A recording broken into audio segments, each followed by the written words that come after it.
Sziasztok! Ebben a videóban egy elég érdekes filmet fogok kipróbálni, méghozzá az Ilfordtól az SFX 200-at.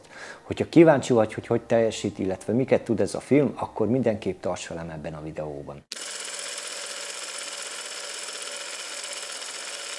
Szóval a sztori az, hogy én igazából nem ezt a filmet akartam megvásárolni, és csak itthon döbbentem rá, hogy ez teljesen más típusú film, mint amit én kinéztem. De nagy megdöbbenésemre azért elég jó tulajdonságokkal rendelkezik ez a film, úgyhogy nem is húzom tovább az időt, mondom is, hogy mit tud.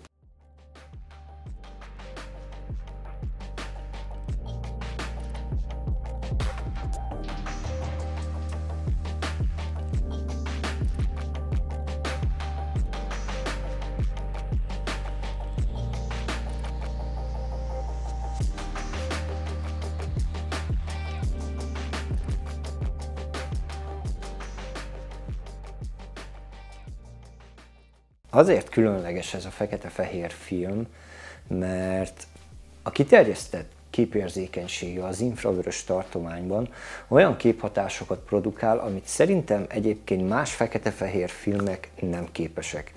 Ilyenekre gondolok, mint például sötét égbolt, illetve lágy, selymes bőrfelület, amit tud produkálni.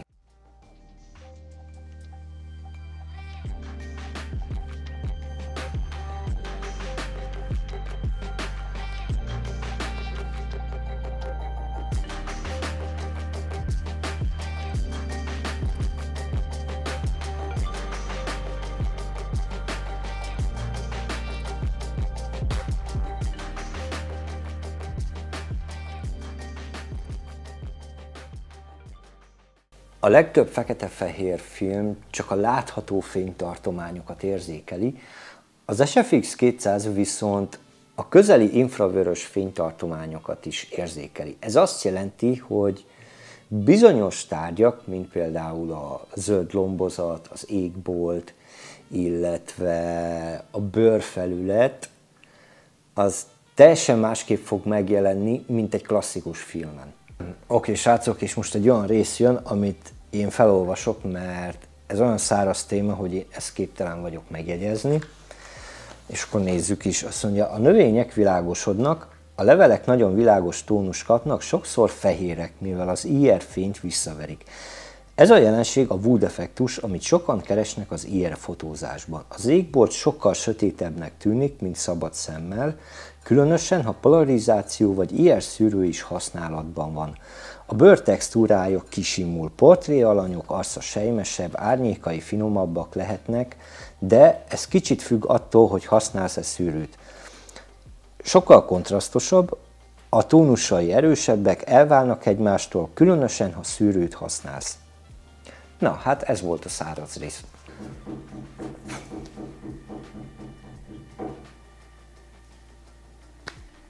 Na, illetve portréfotózáshoz is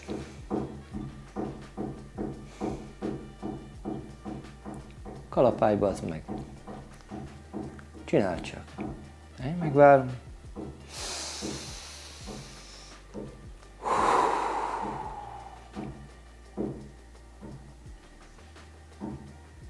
Most, hogy kiégett az agyunk a szomszédtól is, meg az előző száraz témától is, nézzük, hogy mire érdemes használni ezt a filmet. Tájképfotózáshoz én mindenképp javasolnám, mert elég különleges és drámai hatásokat lehet vele elérni. Kreatív projektekhez is tök jó.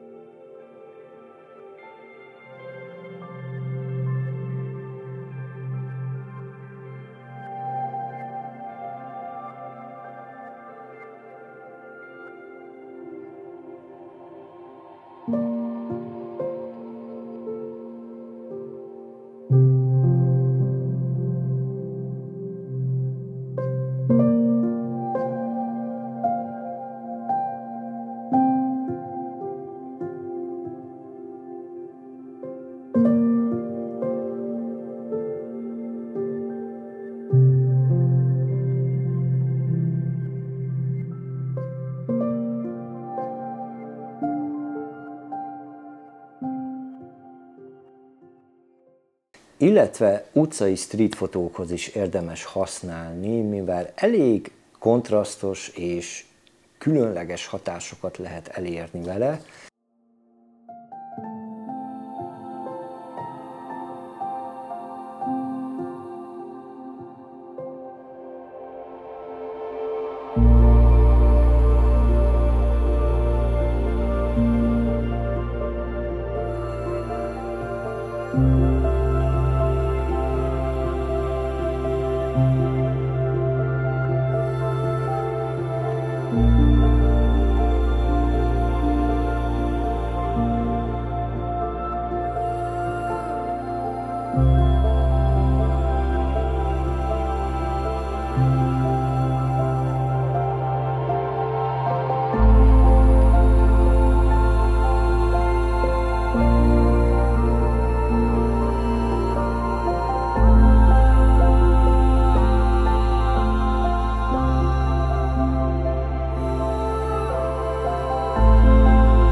Portréfotózásokhoz is ajánlják, ha sima, lágy bőrtónusokat akarsz. És akkor nézzünk egy kis negatív besverdét, mondjuk annyira nem is negatív. A lényeg az, hogy a fókuszpontja az eltolódhat, mivel az infravörös fény az másképp törik. Érdemes kisebb rekeszt használni, például F8 vagy F11-et, vagy pedig a fókuszt kompenzálni. A film az nem olcsó, és elég érzékeny az alul vagy túl exponáláshoz. Nagyjából ennyi.